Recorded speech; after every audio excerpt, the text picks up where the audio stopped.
অন্নপূর্ণা যোজনার টাকা আপনার ঢোকেনি, আপনি ক্লেমের আবেদন কিভাবে করবেন? কাদেরকে ক্লেমের আবেদন করতে হবে, কাদেরকে ক্লেমের আবেদন করতে হবে না, কোন স্ট্যাটাস থাকলে আপনাকে ক্লেম করতে হবে, কোন স্ট্যাটাস থাকলে ক্লেম আপনাদেরকে করতে হবে না, অটোমেটিক টাকা ঢুকে যাবে। ক্লেম করার প্রতিটি অপশান বুঝিয়ে বুঝিয়ে আজকের ভিডিওতে আমরা আপনাদেরকে দেখিয়ে দেব এবং কি কি লিখতে হবে, কোন অপশানে, সমস্ত কিছু দেখাবো। তো অবশ্যই ভিডিওটি বেশি বেশি করে শেয়ার করে দিন, সকলেই যাতে খবরটি জানতে পারে। আর এই ধরনের তথ্য আপডেটগুলো সবার আগে পেতে চ্যানেলটিকে সাবস্ক্রাইব করে রাখবেন আর ফেসবুক পেজটিকে ফলো করে রাখতে ভুলবেন না। সবার প্রথম আপনারা যে কোনো ব্রাউজার ওপেন করবেন, দিয়ে গুগলে আসবেন, গুগলের সার্চ বাটনে এসে এখানে লিখে দেবেন social registry.wb.gov.in, এই কথাটা লিখে দেবেন। তো আমরা লিখে দিয়েছি social registry.wb.gov.in। তো এটা যখন লিখে দেবেন সরাসরি আপনি এই পোর্টালে চলে আসবেন, বা প্রথম যে ওয়েবসাইটটা দেখাবে তার উপরে আপনি ক্লিক করে দিলেই সরাসরি আপনি government of West Bengal family level data collection portal এর ভেতরে চলে আসবেন। এবার এখানে আসার পর বাম দিকে দেখুন একটি অপশান রয়েছে সিটিজেন যে পোর্টাল, অ্যাক্সেস সিটিজেন পোর্টাল, এই অপশানে ক্লিক করবেন। তারপর এরকম অপশান আসবে। এবার এখানে আপনার জেলা নির্বাচন করুন, এখানে আপনার জেলার নামটা আপনি লিখে দেবেন। তো এখান থেকে আমরা জেলা সিলেক্ট করে নিলাম। তারপর আপনার যে মোবাইল নাম্বারটা দিয়ে আপনি অনলাইনে আবেদন করেছিলেন সেই মোবাইল নাম্বারটা এখানে লিখবেন। আর আপনাকে যেমন ক্যাপচা দেখাবে, এখানে যেমন দেখাবে সংখ্যা বড় হাতের ছোটো হাতের যেমন আপনাকে দেখাবে সেরকম দেখে দেখে এন্টার ক্যাপচা চ্যালেঞ্জের ঘরে দেখে দেখে লিখে দেবেন উপরে যেটা দেখাবে। তারপর রিকোয়েস্ট ওটিপি অপশানে ক্লিক করবেন, তাহলে আপনার ফোন নাম্বারে 6 সংখ্যার ওটিপি পাঠানো হবে। তারপর এরকম অপশান চলে আসবে, আপনার ফোন নাম্বারে যে ওটিপি পাঠানো হয়েছে সেটি বসিয়ে ভেরিফাই অ্যান্ড কন্টিনিউ অপশানে ক্লিক করবেন, তাহলে আপনাকে আপনার স্ট্যাটাস দেখাবে। আপনার সামনে এই ধরনের অপশান চলে আসবে। এবার এখানে দেখুন আপনার স্ট্যাটাসের সমস্ত কিছু দেখাবে, নিচে কী পর্যায়ে রয়েছে, আন্ডার প্রসেস না আন্ডার এনকোয়ারি না ফর ফার্দার ভেরিফিকেশান না অ্যাপ্রুভড, সমস্ত কিছু আপনাকে আপনার স্ট্যাটাস দেখিয়ে দেবে। এবার ধরুন আপনার টাকা ঢোকেনি, কোনো সমস্যা রয়েছে, আপনি এবার ক্লেম করবেন। কিভাবে ক্লেম করবেন দেখুন, উপরে দুটো অপশান রয়েছে, বাম দিকে ট্র্যাক স্ট্যাটাস আর ডান দিকে অবজেকশন অ্যান্ড ক্লেম। এই অবজেকশন অ্যান্ড ক্লেম অপশানে ক্লিক করবেন। তারপর নিচের দিকে আসলে এখানে দেখতে পাবেন দুটো অপশান রয়েছে, ক্লেম বাই অ্যাপ্লিক্যান্ট, আরেকটা রয়েছে অবজেকশন এগেনস্ট সামওয়ান। তো আপনাকে এই ক্লেম বাই অ্যাপ্লিক্যান্ট এই অপশানে ক্লিক করতে হবে। তারপর নিচের দিকে স্ক্রল করবেন, দিয়ে এইখানে আপনার যে অ্যাপ্লিকেশন নাম্বার সেটা দেখাবে, তারপর আপনার যে হাউস হোল্ড অ্যাড্রেস সেই ঠিকানা দেখাবে, তারপর ফ্যামিলি মেম্বার, আপনার যে ফর্ম ফিল আপটা আপনি করেছিলেন সেখানে যতজন ফ্যামিলি মেম্বারের নাম ছিল সমস্ত নাম দেখাবে। আর যিনি অন্নপূর্ণা যোজনার আবেদন করেছেন তার পাশে দেখবেন অন্নপূর্ণা যোজনাতে ঠিক চিহ্ন দেওয়া থাকবে। এবার যার সমস্যা রয়েছে, যার টাকা ঢোকেনি, হ্যাঁ, যার স্ট্যাটাসে সমস্যা দেখাচ্ছে, তার পাশে যে সিলেক্ট অপশান রয়েছে এখানে আপনাকে সিলেক্ট করতে হবে। বুঝতে পারলাম। এবার নিচে আসুন, এখানে দেখবেন দুটো অপশান আপনাকে দেখাবে যে কী কারণে আপনি ক্লেমটা করতে চাইছেন। দুটো অপশান আসছে, একটা হচ্ছে অ্যাপ্লিকেশন ডিটেলস ইনকারেক্ট। এই ইনকারেক্ট মানে হচ্ছে আপনি যে আবেদন করেছিলেন সেখানে আপনি ভুল করে কোনো কিছু করে ফেলেছেন, ভুল অপশান সিলেক্ট করে ফেলেছেন, তাদের ক্ষেত্রে অ্যাপ্লিকেশন ডিটেলস ইনকারেক্ট সিলেক্ট করতে হবে।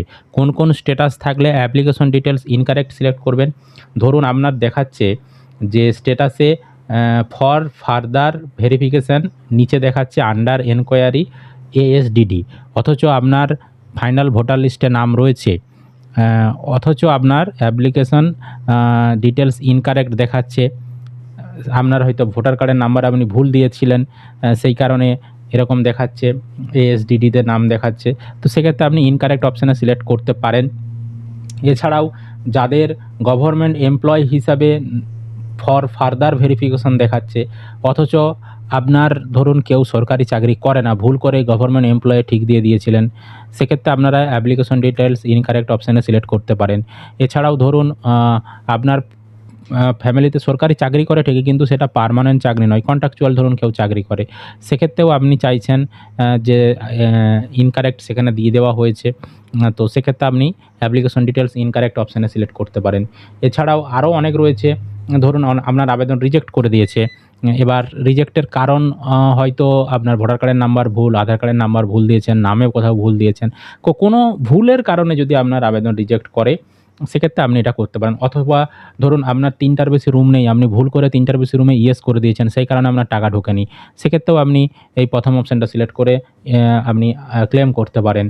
অথবা আপনি ইনকাম ট্যাক্স দেন না, অথচ আপনি ইনকাম পেয়ি হিসাবে আপনাকে দেখিয়ে দিয়েছে টাকা ঢোকেনি, সেক্ষেত্রে আপনি সিলেক্ট করতে পারেন। বা আপনি ১০,০০০ টাকার বেশি ইনকাম করেন, অথচ আপনাকে দেখিয়ে দিয়েছে যে আপনি ১০,০০০ টাকার বেশি ইনকাম করেন, সেক্ষেত্রেও কিন্তু আপনারা অ্যাপ্লিকেশন ডিটেলস ইনকারেক্ট অপশানটাই সিলেক্ট করে আপনি আবেদন করতে পারেন। আর দ্বিতীয় অপশানটা কারা সিলেক্ট করবেন? রংলি মার্কড অ্যাজ ইনএলিজিবল অথবা অ্যাপ্লিকেশন রিজেক্টেড, যাদের আবেদন রিজেক্ট করে দিয়েছে তারা এই দ্বিতীয় অপশানটা সিলেক্ট করবেন। এছাড়াও রংলি মার্ক অ্যাজ ইনএলিজিবল, এটা মানে হচ্ছে আপনি যোগ্য হওয়া সত্ত্বেও আপনাকে অযোগ্য হিসাবে দেখানো হয়েছে, তাদের ক্ষেত্রে এই রংলি মার্ক অ্যাজ ইনএলিজিবল অথবা অ্যাপ্লিকেশন রিজেক্টেড অপশানটাই ক্লিক করতে হবে। বিশেষ করে যাদের আবেদন রিজেক্ট হয়ে গেছে তাদেরকে কিন্তু এই দ্বিতীয় অপশানটাই সিলেক্ট করতে হবে। বুঝতে পারলাম। এবার এই রিমার্কে কি লিখবেন? রিমার্কে দেখুন, আপনি চাইলে লিখতে পারেন কিছু, না চাইলে লিখতে হবে না আপনাকে। এবার রিমার্কে লিখলে ভালো হয়, তবে রিমার্কে চেষ্টা করবেন ইংরাজিতে লেখার। তা আমি কিছু উদাহরণ আপনাদেরকে দেখাচ্ছি রিমার্কে আপনারা কি লিখবেন। দেখুন, যারা ইংরাজিতে লিখতে পারবেন না তাদের জন্য আমি একটা প্রসেস দেখাচ্ছি। আপনি বাংলা থেকে ইংলিশে ট্রান্সলেট করে ইংলিশটা আপনি সেখানে লিখে দেবেন, কপি পেস্ট করে দেবেন। আর যারা ইংরাজিতে লিখতে পারবেন তারা ইংরাজিতে লিখে দেবেন, কোনো সমস্যা নেই। তো আমি গুগলে দেখুন সার্চ করেছি বেঙ্গলি টু ইংলিশ কনভার্টার। তো এখানে দেখুন বেঙ্গলি টু ইংলিশ কনভার্টার চলে এসেছে। আমি এখানে বাংলাতে যা লিখব এই ডান দিকে ইংরাজিতে চলে আসবে।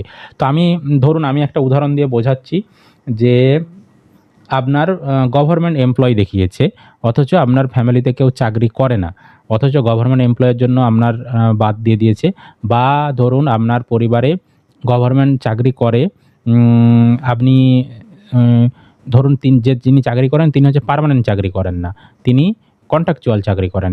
সেক্ষেত্রে আপনি কিভাবে রিমার্কে লিখবেন আমি দেখাচ্ছি। অথবা এরকমও হতে পারে যে আপনি ভুলবশত গভর্নমেন্ট এমপ্লয়ে ঠিক দিয়ে দিয়েছেন, অথচ আপনি কোনো গভর্নমেন্ট চাকরি করেন না, সেক্ষেত্রে কী লিখবেন আমি একটু লিখে আপনাদেরকে দেখাচ্ছি। দেখুন, আমি একটা এক্সাম্পল দেখাচ্ছি বোঝানোর জন্য, আপনারা চাইলে এর থেকে ভালোও লিখতে পারেন বা আপনারা আপনাদের মতন গুছিয়ে লিখবেন। আমি কি লিখেছি এখানে, কোনো একটি পরিবার, দেখুন আমার পরিবারে কেউ সরকারি চাকরি করে না, কিন্তু ফর্ম ফিল আপের সময় আমি ভুলবশত সরকারি চাকরি করে অপশানটাই ঠিক দিয়ে দিয়েছিলাম। অনুগ্রহ করে আমার আবেদনটি পুনরায় যাচাই করে আমার প্রাপ্য টাকা দেওয়ার সুব্যবস্থা করবেন। এটা আমি ইংরাজিতে বাংলাতে লিখেছি, ইংরাজিতে এখানে চলে এসেছে, দেখতে পাচ্ছেন। আমি এই ইংরাজি যে লেখাটা এটাকে কপি করব, এখান থেকে কপি করে আমি সেখানে যে ফর্ম ফিল আপের জায়গায় রিমার্কের ঘরে লিখে দেবো। এটা যাদের কারণ তারা এরকম লিখতে পারেন। এবার ধরুন আপনার পরিবারে কেউ কন্ট্রাকচুয়াল চাকরি করেন, পার্মানেন্ট চাকরি করেন না, তারাও এখানে লিখতে পারেন। কিভাবে লিখবেন আমি একটু দেখাচ্ছি। দেখুন, আমি আরেকটি লিখেছি, এটি কাদের জন্য না, আমার পরিবারের যে সদস্যটি সরকারি চাকরি করে তার চাকরিটি পার্মানেন্ট চাকরি নয়, তিনি কন্ট্রাকচুয়াল সরকারি চাকরি করছেন। অনুগ্রহ করে আপনারা আমাদের আবেদনটি পুনরায় যাচাই করে টাকা পাইয়ে দেওয়ার সুব্যবস্থা করবেন। তো আপনার ফ্যামিলিতে ধরুন কেউ সরকারি চাকরি করে ঠিকই, কিন্তু সেটা পার্মানেন্ট চাকরি নয়, মানে স্থায়ী কোনো চাকরি নয়, কন্ট্রাকচুয়াল পার্ট টাইম চাকরি করছে। তো তাদের ক্ষেত্রে আপনারা এই যে লেখাটা এরকম লিখে বা আপনারা আপনাদের মতন আরও ভালো গুছিয়ে লিখতে পারেন। তো আমরা লিখেছি, এখানে ইংলিশে চলে এসেছে, ইংলিশ লেখাটা আমরা কপি করে সেখানে রিমার্কে লিখে দেব। বুঝতে পারলাম। আরও আমি কিছু উদাহরণ দেখাচ্ছি। দেখুন, আরেকটা দেখাচ্ছি, যাদের ৩টার বেশি রুমের জন্য টাকা ঢোকেনি তারা কিভাবে রিমার্ক লিখবেন। তো এখানে লিখেছি, দেখুন আমার পরিবারে ৩টির বেশি রুম নেই, কিন্তু ফর্ম ফিল আপের সময় ভুলবশত ৩টির বেশি রুম অপশানে হ্যাঁ অপশানে ঠিক চিহ্ন দিয়েছিলাম। মানে আপনি ভুলবশত হ্যাঁ অপশানে ঠিক দিয়ে দিয়েছিলেন যে হ্যাঁ আমার ৩টার বেশি রুম রয়েছে, কিন্তু আপনার আদেও ৩টার বেশি রুম নেই।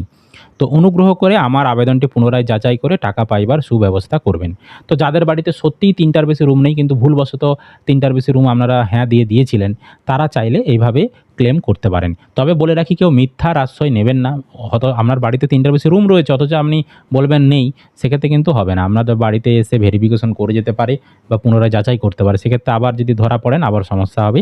তাই যারা যোগ্য হবেন একমাত্র তারাই কিন্তু ক্লেমটা করবেন, বাকিরা মিথ্যার আশ্রয় নিয়ে ক্লেম করতে কিন্তু যাবেন না। বুঝতে পারলাম।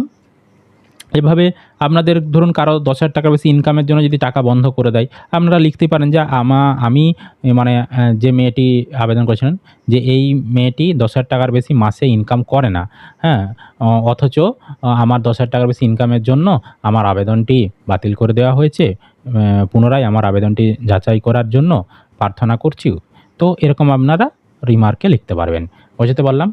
তো এগুলো হচ্ছে ফর ফার্দার ভেরিফিকেশন যাদের রয়েছে তাদের ক্ষেত্রে। আর যাদের আন্ডার প্রসেস রয়েছে তাদেরকে কোনো রকম ক্লেম করতে হবে না। আরও একবার বলে দিচ্ছি, যাদের আন্ডার প্রসেস রয়েছে তাদেরকে এখন কোনো রকম ক্লেম করতে হবে না। তাদের পরবর্তী কী স্ট্যাটাস আছে, তার স্ট্যাটাস কী আসে তার জন্য আপনাদেরকে অপেক্ষা করতে হবে। আপনাদের আন্ডার প্রসেস মানে এখনও কিন্তু ফর্ম বাতিল হয়নি, রিজেক্টও কিন্তু হয়নি, বা অ্যাপ্রুভও কিন্তু হয়নি, এখন প্রসেসিংয়ে রয়েছে। তাই তাদেরকে কোনো কিছু কিন্তু করতে হবে না। একমাত্র যাদের রিজেক্ট হয়ে গেছে তারাই ক্লেম করবেন।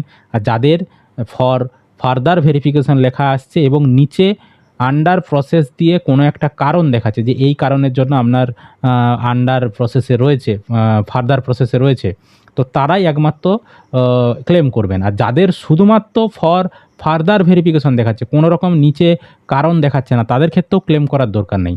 যাদের ফর ফার্দার ভেরিফিকেশন নিচে কারণ দেখাচ্ছে আন্ডার এনকোয়ারি দিয়ে, তারা কিন্তু ক্লেমটা চাইলে করতে পারেন। বুঝতে পারলাম। তো আপনারা আপনাদের মতো রিমার্ক এখানে লিখে দিলেন। আর তারপর নিচে দেখুন document in support of clans, এখানে কি ডকুমেন্ট আপলোড করবেন এটা নিয়ে আপনারা অনেকেই প্রশ্ন করছেন। দেখুন এখানে আপনারা বিভিন্ন রকম ডকুমেন্ট আপলোড করতে পারেন। আপনি যে ক্লেমটা করছেন সেটাকে প্রমাণ করার জন্য আপনি এখানে সাপোর্টিং ডকুমেন্ট দিতে পারেন। এবার ধরুন আপনার যাদের ওই যে এএসডিডি জন্য নাম বাদ যাচ্ছে, এএসডিডির জন্য আন্ডার এনকোয়ারি এএসডিডি দেখাচ্ছে ফর ফার্দার ভেরিফিকেশন, তারা এখানে চাইলে আপনার ভোটার কার্ডের যে কপি, এছাড়াও আপনার যে 2000 যে এসআইআর হলো, লাস্ট যে এসআইআর হলো 2026-এর যে এসআইআরের ফাইনাল ভোটার লিস্ট, সেখানে যে আপনার নাম রয়েছে সেই পেজটা, ওই দুটো ভোটার কার্ড আর ওই সেই পেজটা, দুটো পেজ আপনি এখানে আপলোড করতে পারেন পিডিএফ করে। প্রমাণ দেখাচ্ছেন যে হ্যাঁ দেখুন আমার তো এসআইআরের ফাইনাল লিস্টে নাম রয়েছে, তা সত্ত্বেও কেন এএসডিডি হলো, আপনি সেটা প্রমাণ করতে পারবেন। আপনি ফাইনাল যে ভোটার লিস্ট এসআইআর সেখানে আপনার নাম রয়েছে, সেই লিস্টটা আপনি এখানে আপলোড করে দিলেন। এছাড়া ভোটার কার্ডটা আপনি আপলোড করে দিলেন। বুঝতে পারলাম। কারো ধরুন ভোটার কার্ডে নাম ভুল দিয়েছিলেন, ভোটার কার্ডের নাম্বার ভুল দিয়েছিলেন, তাদের ক্ষেত্রে এখানে ভোটার কার্ড আপলোড করবেন।